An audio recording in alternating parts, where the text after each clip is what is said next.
I'm Delegate Gary Howell. I'm a member of the West Virginia Legislature. I also happen to be the national chairman of the State Automotive Enthusiast Leadership Caucus for SEMA, and that's made up of over 700 legislators in all 50 states that support the car hobby.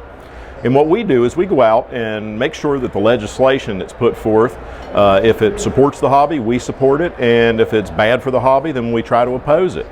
And we have the SEMA Action Network, which is what the individuals out there can join and get alerts of what's going on in your state and nationally. And I recommend that if you're a motorsports enthusiast, car guy, whatever, I recommend that you do join that. And SEMA will send you alerts and say, hey, there's a piece of legislation coming through your state that's either good or bad for the hobby, and contact your state legislator and let them know that you want them to support or oppose that, depending on what it is. Sometimes what happens is you'll have, like, say Junior's in a wreck and he has aftermarket wheels on his car. Mom might decide that the aftermarket wheels are what caused the problem. Well, those wheels are actually built to a much higher standard than what the factory wheels of the cars are. So, we know that that's a bad idea. SEMA will send you an alert, or the SEMA Action Network will send you out an alert and say, hey, this bill's coming up. We need you to call your state legislatures and tell them you want the hobby protected. This is a bad bill. Don't pass it. Or if there's something coming up that's like SEMA has a model exhaust legislation, which the industry builds a lot of their exhaust systems too, so you know that they're legal.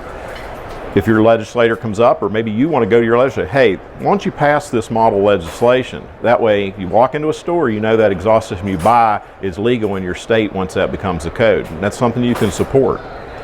SEMA does not sell any of your information, so you don't have to worry about being spammed with all this other stuff. You only get alerts from your state and something that might be national.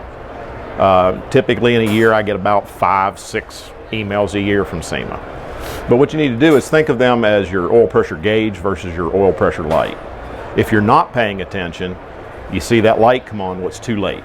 And that's when you find out in the news that they just outlawed your favorite wheel or whatever on your car. Where SEMA gives you that advanced warning, so that's your oil pressure gauge. Once you see that oil pressure start to drop, you know it's time to pay attention to what's going on, and that gives you that ability.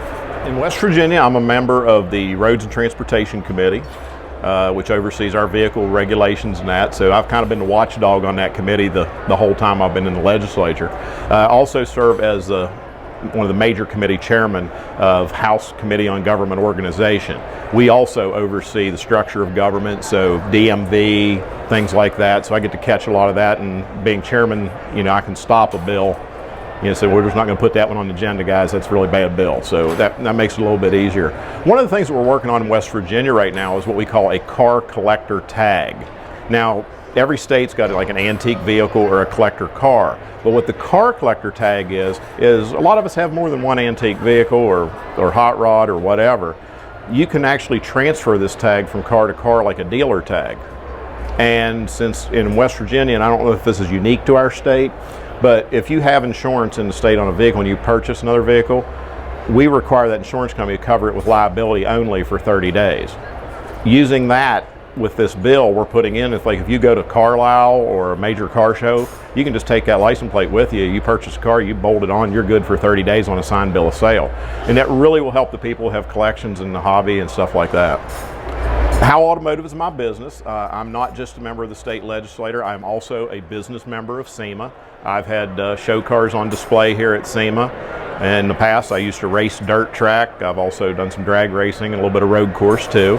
I build show cars. I've done everything from street rods to Dodge Neon SRT4, which we built for Car and Driver a number of years ago. Won the Super Tuner shootout with that.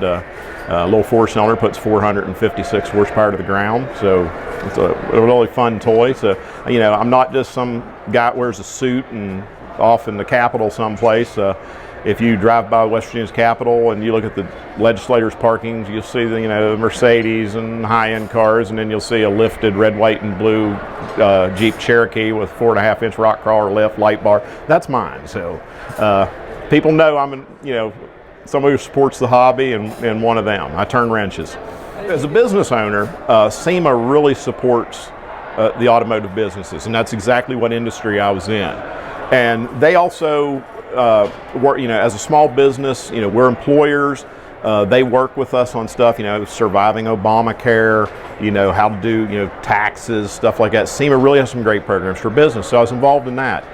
And I saw in my own state the hindrances to business that the state put in place, and I thought, this has got to change. And I lobbied my legislators and stuff like that. And finally, I said, I had enough. I can do this myself, and I decided to run for office. And by that time, because of the business, I was already a member of SEMA. I was a member of the SEMA Action Network, so I knew the legislative side of it. So I knew they had the caucus. So as soon as I got elected, I called Steve up on the phone. Hey, I'm now a member of the legislature. I want to join the caucus to make sure that we can work with others to protect the hobby.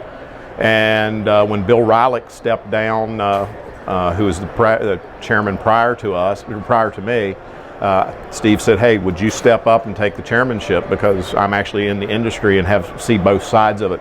A lot of legislators are not in both sides of it.